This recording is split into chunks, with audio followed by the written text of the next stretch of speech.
Good morning, dear students. Welcome back to our literary journey through Sons and Lovers by D.H. Lawrence. In our previous sessions, we have explored the deep emotional landscapes, complex relationships, and psychological tensions that make this novel such a timeless masterpiece. Today, we step into the remaining chapters, the concluding movements of this symphony of passion, identity, and human frailty.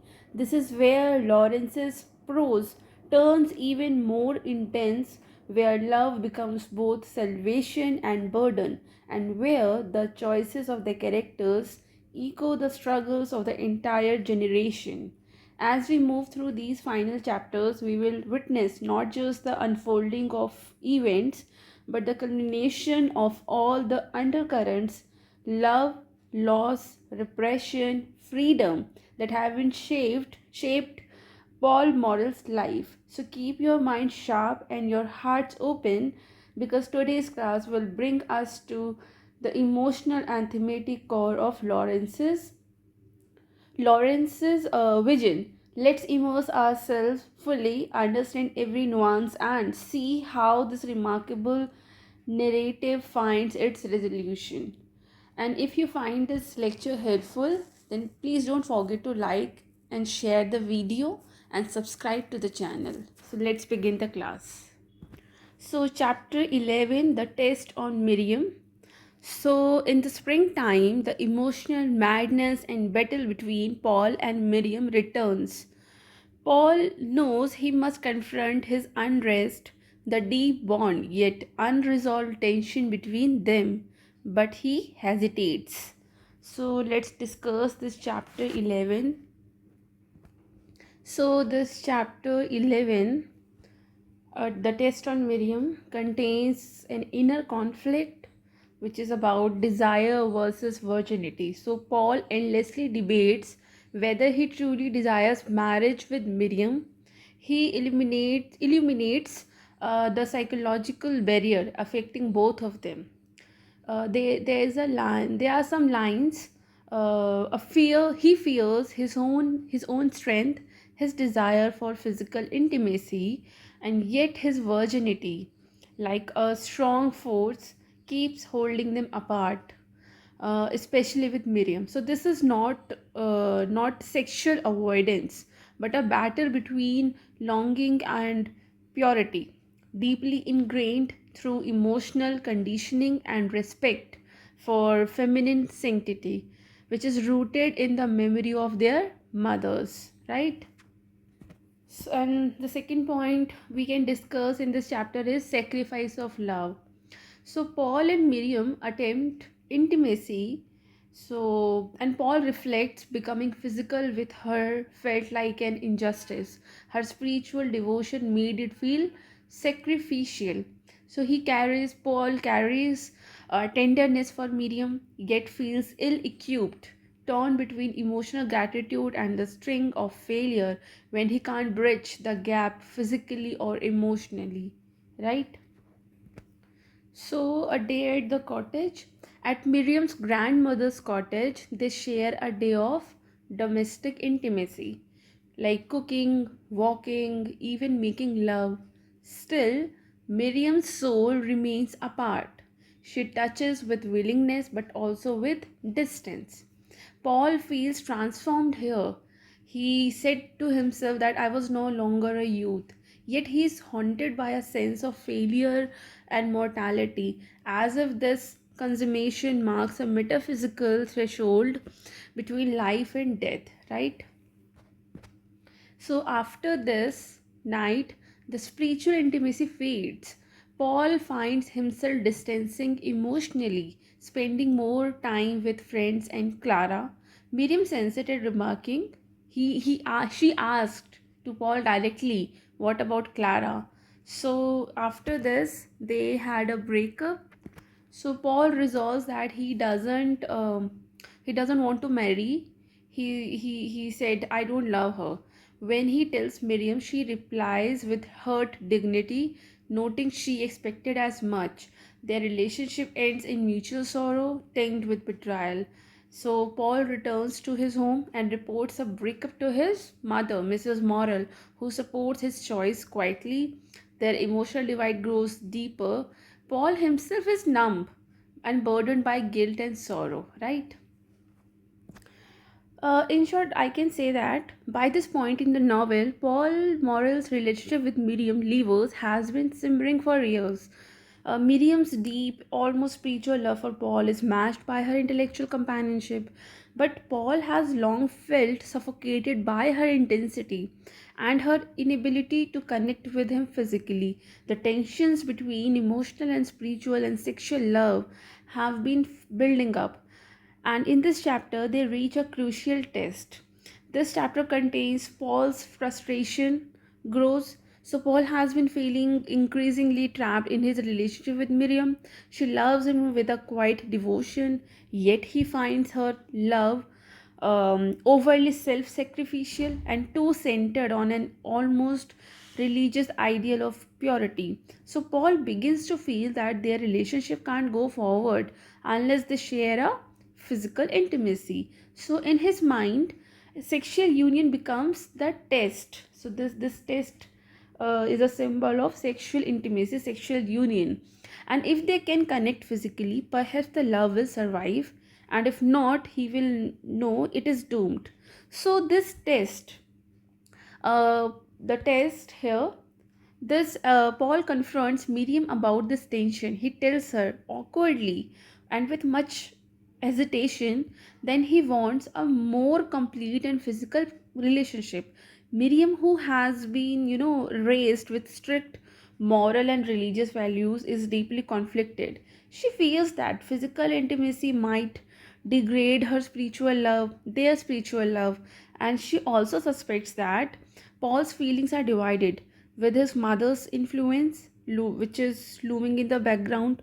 Miriam reluctantly agrees, not because she is convinced, but because she is afraid of losing him.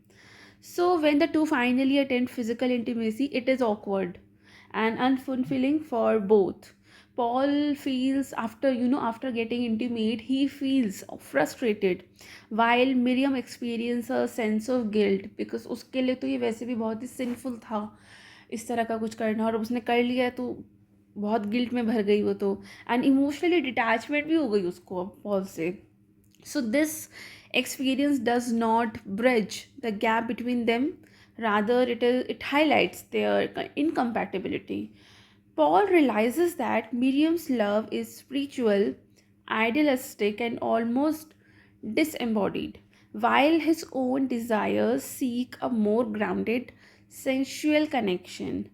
So instead of मतलब after getting physical, होना ये चाहिए था कि उनका relationship अब और ज़्यादा स्ट्रॉन्ग हो जाना चाहिए था, क्योंकि पॉल को भी तो यही लगता था कि अगर हम फिजिकल हो जाएंगे तो हमारा रिलेशनशिप अच्छा हो जाएगा. तो होना तो यही चाहिए था, पॉल की तरफ से तो एटलीस्ट ये होना चाहिए था, बट ऐसा हुआ नहीं. पॉल की तरफ से भी नहीं हुआ, और जो मिरियम थी उसको भी काफ़ी गिल्ट आ गया, और उसको भी जो थोड़ा बहुत अटैचमेंट था वो भी डिटैचमेंट में कन्वर्ट हो गया. So instead of bringing them closer, the test, the sexual intimacy drives them further apart.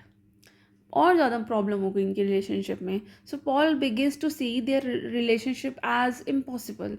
Miriam feels used. अब उसको ऐसा लग रहा है कि पॉल ने मुझे यूज़ कर लिया, and emotionally wounded. So even though she tried to give herself to him, and Paul is frustrated with her inability to surrender fully to passion. उसको मन में गिल्ट था, तो पॉल इस चीज़ से भी फ्रस्ट्रेट हो गया कि ये जो भी इसने किया इसकी वजह से इसको बहुत ही गिल्ट हो रहा है. So underneath of all this, Mrs Morel's silent disapproval of Miriam continues to influence Paul's feelings. अगर हम इस चैप्टर की थीम्स की बात करें तो, so the first theme is love versus physical desire. So D.H. Lawrence explores how love can exist in multiple dimensions, which are spiritual, intellectual, and physical, and how imbalance between them can destroy relationships, right? Religious morality and sexuality. Miriam's strict upbringing makes her view sex as something almost sinful unless sanctified by marriage. The mother shadow is there. This is the important theme. So Mrs. Moral possessiveness indirectly shapes Paul's inability to fully commit to Miriam. And the fourth is failure of the idealized relationship. So this chapter shows the idealized self-sacrificial love may lack the vitality and the passion needed for a sustainable relationship. So यहाँ पर हमें ये दो characters के बारे में ज़्यादा पता चलता है. जैसे पॉल मॉरल है, after getting physical with Miriam he torn between his craving for passion and his loyalty to his mother. Paul shows his immaturity in handling intimacy and empathy. Miriam Lewis, who is deeply spiritual and sensitive but unable to reconcile love and physical desire, making her ill suited for Paul, right? तो चलिए अब पढ़ते हैं next chapter, the passion, chapter number 12, the passion. So the title passion, this one, it signals a shift from intellectual restrained relationships we have seen earlier, especially with Miriam, to a more sensual and bodily connection. This chapter is about the awakening of Paul's sexual desire and the way physical passion begins to take precedence over the spiritual love. So this chapter contains Paul and Clara's relationship. So Paul finds in Clara a release from the intensity and spiritual pressure he felt with Miriam. Clara, who is separated from her husband Baxter Dawes, is older than Paul and has an air of independence which both attracts and unsettles Paul. So their meetings become more physically charged, with D.H. Lawrence, describing gestures, touches, and glances that suggest their mutual attraction is reaching a breaking point. Right? Second point is contrast with Miriam. So Paul sees Miriam as pure, almost sacred, but too emotionally consuming. He feels their connection is too much of the soul and not enough of the body. With Clara, he experiences something more earthly, less about ideals and more about senses. So the tension between spiritual love for Miriam and the physical desire for Clara is central to Lawrence's exploration of human relationship. Fourth point is there's a great use of symbolism and imagery. So water and nature, आप ये लिख लीजिए.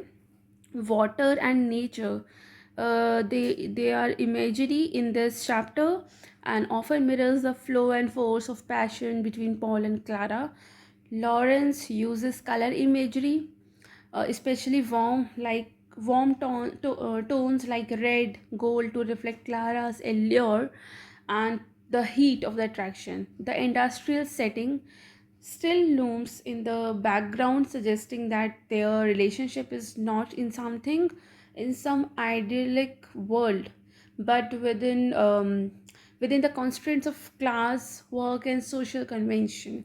There is an emotional conflict.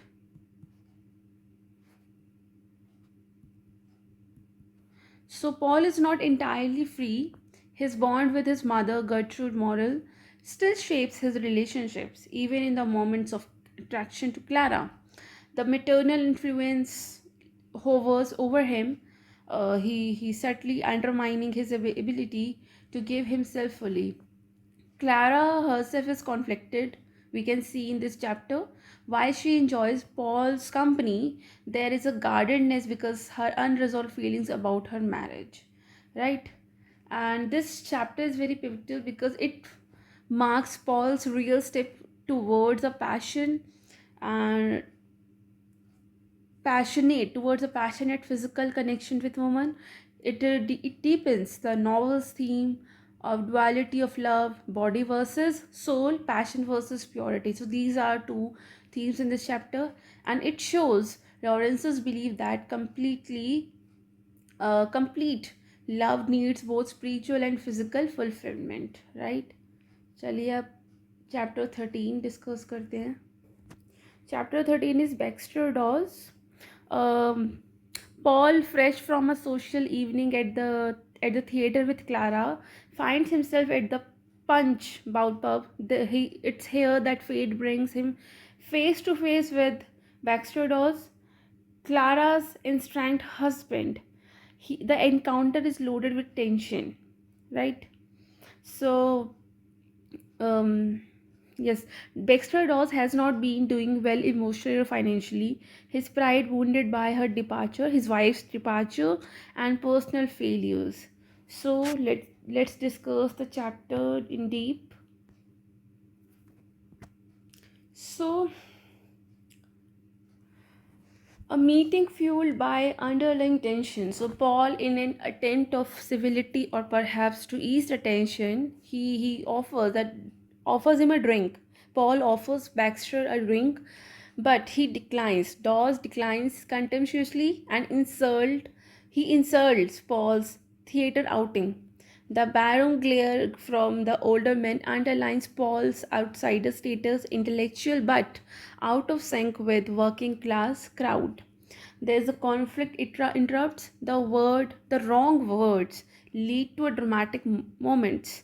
But so इन दोनों के बीच में ना काफ़ी लड़ाई हो गई actually. So in the result, Paul throws beer in Dawes' face. Publicly, scuffle is broken up, and the emotional stakes shift dramatically. Paul is caught between humiliating Dawes and asserting himself. The tension is escalating. Later at work, the tension ignites again. Dawes confronts Paul. A physical fight nearly breaks out. Thomas Jordan, their boss, intervenes, dismisses Dawes, and eventually goes to court. So Paul's testimony and Clara's reaction cause friction, and Paul reveals her name in court, and she reacts with anger. So Paul's inner turmoil, despite the outward aggression, Paul's inner voice is conflicted. He can't communicate with his mother about this turmoil. He feels smothered by his loyalty to her and mirrored in her emotional hold. He tells her he doesn't always love Clara, acknowledging his emotional fragmentation. And there's a sense of conflict and alienation. Though Paul tries to maintain both love and separation, he feels emotionally adrift. Clara is still in love, and Paul feels disconnected. So the emotional fallout of the encounter, the court case, and the aftermath expose his internal disarray. So this chapter is full of violence. So this chapter 13, to summarize, I can say that the tension ensues between Paul and Clara's husband Baxter Dawes, who happens to be Paul's superior at the surgical warehouse. As a natural, Baxter calls Clara a slut, and Paul splashes beer on Baxter's face, and he is let out. The tavern maid and a friend warn Paul of reprisals. So Clara comes to know of the Paul and Baxter Dawes encounter and persuades Paul to do away with her husband. The encounter resumes after a cessation for days in the warehouse itself. This happens because Dawes finds Paul talking to Clara through the voice tube. So the case of assault goes to the court, where Paul confesses to having taken Clara to the theater, which is a causative of heartburn in Baxter Dawes, and the case is dismissed. So Mrs. Morel gets very much upset on hearing about this episode. After points and counterpoints, Paul declares that he and Clara do not love each other deeply, and that he can't lose himself in marriage as long as his mother is alive. From then onwards, it is a kind of tussle between Paul and Clara, she wanting him to possess her, And he Paul is thinking that she is just a catalyst for his fire of passion to burn full bright. Despite their differences, both meet and gratify each other.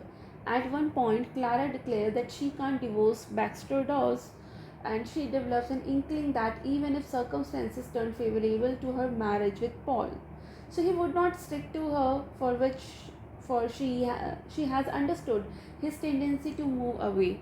Days pass, and one night uh, he encounters Baxter Dawes and is beaten severely, which result in the dislocation of his shoulder.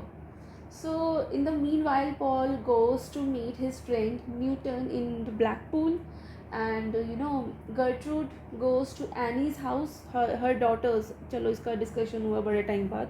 Annie के घर चली जाती है वो. And when Paul comes to Annie's house to see his mother, he is struck at her illness. Tumor of the size of two fists. She can't be operated upon because of her weak heart. तो उसका मतलब operation भी नहीं हो सकता, उसका heart बहुत week है ना, वो झेल नहीं पाएगी उसको. So the doctor can't do anything. Paul is stunt and he goes to work stone like but is moved at heart because of his mother's illness. He weeps irresistibly. बहुत ज़ोर ज़ोर से रोता है. After 2 months of stay in Sheffield, Gertrude returns home helped by her husband Walter Morel, right? So इस chapter के themes की बात करते हैं आगे. So the first theme is masculinity and rivalry. The confrontations with Dawes symbolizes Paul's struggle to define his own masculine identity, which is intellectual but emasculated compared to Dawes' brute force. Mother-son bond. So Paul's inability to talk about this conflict with his mother, which highlights the psychic tether that limits his romantic freedom. Love versus possession is there. Clara's love is genuine but stifled when Paul remains emotionally imprisoned by his mother's hold. And there's a class conflict. The pub scene reveals the disconnect between Paul's intellectualism and the working class norms embodied by the Dawes. So this chapter is a turning point. Why? Because this chapter marks a definitive breakdown in Paul's relationship with Clara, right? And which is not driven by love but by conflicting roles and loyalties. This chapter is a self realization. Paul briefly recognizes that his emotional life is no longer his alone but shaped by his mother's presence. And this chapter is foreshadowing the emotional distance which widens Paul, pushing Paul towards a tragic isolation. अब chapter 14 पढ़ते हैं. So this chapter, the release. At this point in the novel, Paul Morel's life is deeply complicated, right? Emotionally, romantically, and psychologically.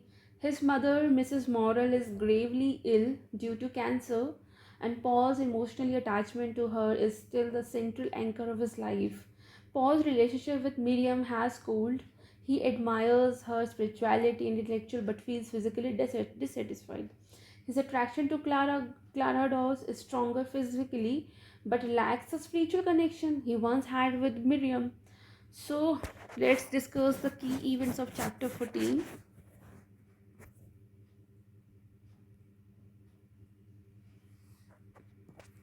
So in chapter 14, Baxter Dawes falls ill with typhoid and Paul visits him, both despite their hatred for each, and they talk and Paul offers him consolation.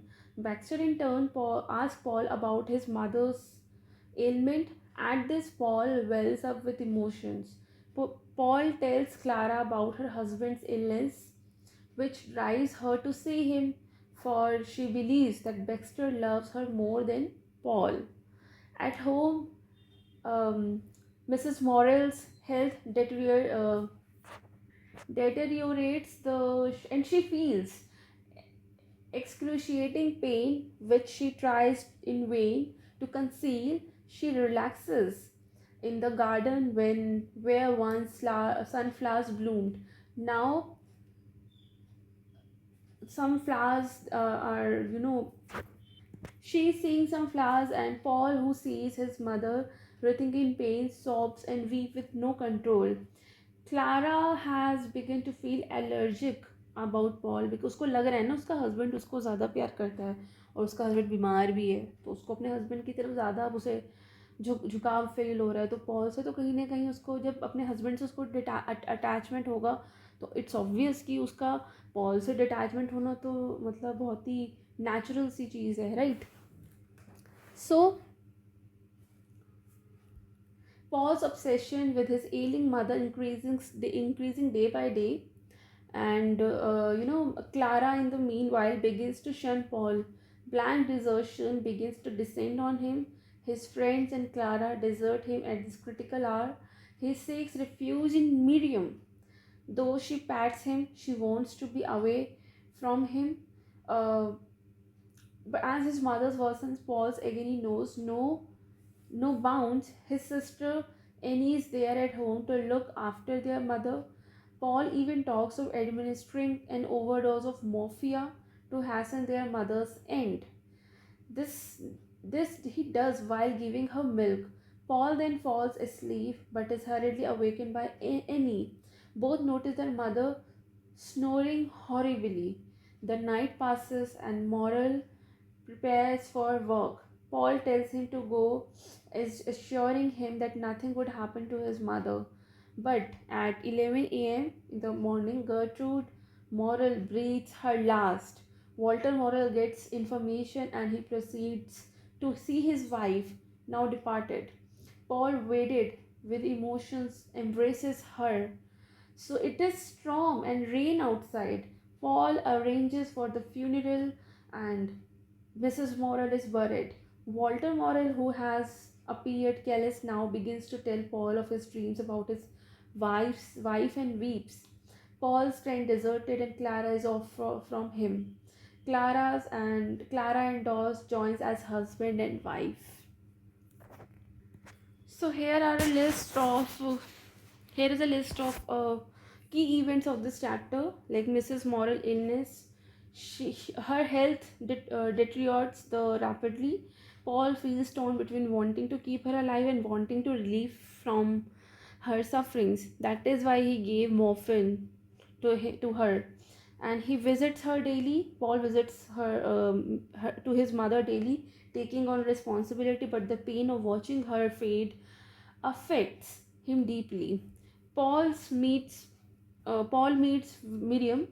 Miriam still loves Paul, but he admits he can't give himself completely to her. Their conversations are charged with unspoken emotion. She accuses him of giving his best to his mother, leaving nothing for anyone else. Paul's inability to commit to her romantically reaches a breaking point. We can see the struggle with Clara. Paul's relationship with Clara continues physically, but emotionally it is unstable. Clara is drawn back towards her entranced husband, Baxter Dawes, who has been ill now. So Paul's jealousy is mixed with relief when Clara distances herself from him. Now we can see Mrs. Morel's death. This is the emotional climax of the chapter. Paul, knowing his mother's suffering is unbearable, he gives her an overdose of morphia, that is morphine, an act that is both mercy and loss.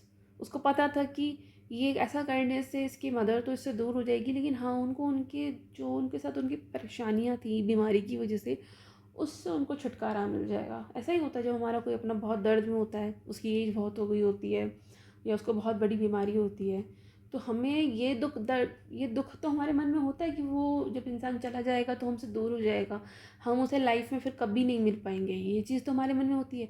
लेकिन उस इंसान को दर्द में देखना भी बड़ा ही painful होता है। तो लेकिन फिर भी पॉल ने ऐसा किया, उनको रिलीव कर दिया।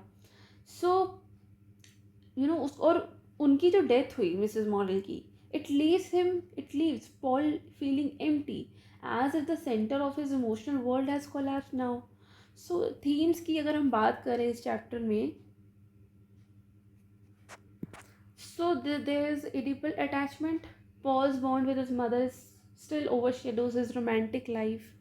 love versus desire. Miriam represents spiritual love, and Clara represents physical passion. Paul can't unite the two in one relationship. एक रिलेशनशिप में उसे स्पिरिचुअल लव मिला तो उसे इंटीमेसी नहीं मिली, दूसरे में उसको इंटीमेसी मिली पर स्पिरिचुअल लव नहीं मिला, तो दोनों चीज़ उसे एक रिलेशनशिप में मिल ही नहीं पाई. And there is a death and mercy. The act of easing his mother's pain raise moral questions. कि ये जो उसने किया है ये कितना सही है, मतलब अपनी मदर को मॉर्फिन दे देना, उसके बाद उनकी डेथ हो जाना, और ये बात पता होते हुए भी दे देना मॉर्फिन, तो ये क्या है, ये डेथ है, मतलब उनका मर्डर कर दिया उसने, या ये मर्सी है उनके पेन के लिए. So the fourth is emotional release and emptiness. अब उसकी मदर चली तो गई है, उसकी मदर की डेथ हो गई, उनको उनके पेन से रिलीफ मिल गया है, लेकिन अब, और हाँ कहीं ना कहीं पॉल को इमोशनल रिलीज मिल गया है, क्योंकि अब उसकी मदर नहीं रही है दुनिया में, तो अब वो जिसके साथ भी रिलेशनशिप में रहेगा उसको अपना 100% दे पाएगा, जो कि वो पहले कभी भी अपने दो रिलेशनशिप में नहीं दे पाया. उसके दोनों रिलेशनशिप्स टूटने का, वहाँ अपना 100% नहीं देने का रीज़न उसकी मदर ही थी, तो वहाँ उनको इमोशनल रिलीज तो मिल गया है, लेकिन अब एक एम्प्टीनेस भी हो गई है. So this chapter the release reflects not just Mrs. Morel's release from pain, but also Paul's bittersweet freedom from his consuming attachment. तो ये जो चैप्टर है रिलीज, ये सिर्फ मिसेस मॉरल के पेन से रिलीज नहीं है, जबकि ये पॉल की जो bitter sweet, it's oxymoron, so bitter sweet जो फ्रीडम थी उसके पास, उससे भी उसको रिलीज हो गया है. Now the last chapter of this novel, the डेरिलिक्ट. This chapter, there is a total fragmentation. Clara is gone from Paul to her husband. The home becomes void. Paul begins to be in Nottinghamshire. Thoughts about his mother and thoughts about Miriam torments him. Paul meets Miriam one day at the Unitarian church, and Miriam visits his room and finds her photo along with those of Clara and Annie. So Paul informs Miriam that he has been parted from Clara, and he tells of his plan to go abroad. In the meanwhile, their old intimacy revives and both embrace. Paul asks Miriam if she would marry him. Both realize the importance of marriage, yet they do not decide. After Miriam goes, Paul feels the loneliness. Isolation and loneliness kill Paul. He begins to feel that his mother has not died but just changed her abode. He feels his mother inside him, and he decides, perhaps intellectually, that he should venture to city lights to eke out his living there instead of brooding over the world of darkness his mother is in. Let's discuss the chapter in detail. Yes. So, after his mother's death, Paul Morel is emotionally uprooted, adrift in grief, purposeless, and existentially detached. He can no longer paint. His romantic relationships are over, and his self-identity feels shattered. So this chapter contains the loss of anchor and solitude. Anchor कौन था उसकी life में? उसकी mother थी, अब उसकी mother नहीं रही है. So there is a loss of anchor. So Paul and his father separate emotionally and physically. Paul finds lodging in Nottingham while his father goes to Bestwood. The family home becomes unbearable, and Paul's artistic spark is extinguished forever. He drifts through town aimlessly, frequenting pubs, engaging with strangers, yet remaining detached. Everything, streets, houses, conversation, even the snowdrops, seems meaningless to him. And there's a internal dialogue, will to live or desire to die is very important. So this is a conflict in Paul, that there's a, if he will to live, that there's a will to live or to desire to die. So in his most vulnerable moments, Paul is torn between suicidal thoughts and the urge to survive. ये जो character है ना Paul, ये हमेशा ही torn रहा है between two things. सबसे पहले mother Miriam, mother Clara, Miriam Clara, and now जब सब लोग इसे छोड़ गए, मिरियम इसको छोड़ गई, क्लारा इसको छोड़ गई, एट लास्ट इसकी मदर भी इसको छोड़कर चली गई, मतलब वो तो दुनिया से ही चली गई. अब भी ये दो चीज़ों में कम फंसा हुआ है कि जिए या मर जाए. मतलब सुसाइडल थॉट्स भी आती है इसके मन में और अर्ज भी है कि नहीं जीना चाहिए, for not just himself but for the legacy of his mother. वो इसलिए भी जीना चाहता है कि उसकी मदर की जो परंपरा है वो चलती रहे. And his inner voice pushes him to continue to paint or to have children, ताकि उसकी मदर की लेगेसी हो. उसकी मदर का बेटा ये है, इसका भाई मर गया है तो अब यही है, और फिर कल को इसकी शादी होगी, फिर इसके बच्चे होंगे, तो मदर की लेगेसी चलती रहेगी. इसीलिए ही ये चाहता है कि भाई ये जिए, पेंट करे, शादी करे, बच्चे करे, and both ways carrying her memory forward. Despite this he remains hesitant, caught in emotional inertia. अब ये आखिरी बार नॉवल में, हमें नहीं पता कि जब नॉवल ख़त्म होगी उसके बाद ही मिलेंगे या नहीं मिलेंगे, ऐसा नॉवल में तो नहीं बताया गया, लेकिन नॉवल में आखिरी बार ये मिलेंगे. Encounter with Miriam. In a rare moment of connection, Paul sees Miriam in church and he invites her for the supper. She shares the news of becoming a teacher and suggesting marriage. Paul's response is tepid. He rejects the idea, saying it wouldn't help. So, Miriam quietly ends the relationship, resigned to Paul's emotional confinement. And यहाँ पर कुछ themes और symbolism भी emerge होते हैं, जैसे कि grief as disintegration. So Paul's post bereavement state is one of fragmentation, emotionally, artistically, and socially. Even engaging with others feels hollow.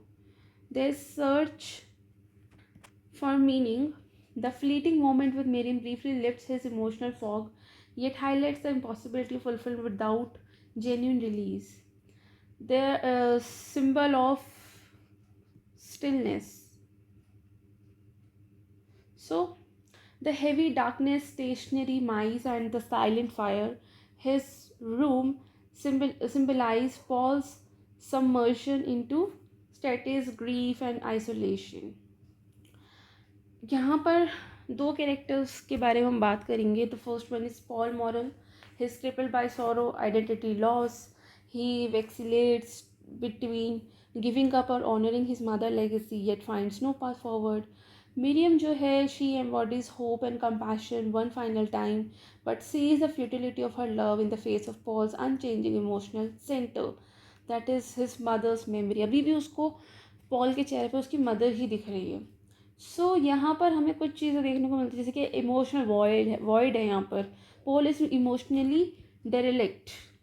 This chapter title is derelict, no. So the Paul is emotionally derelict, unable to live, love, and create meaning.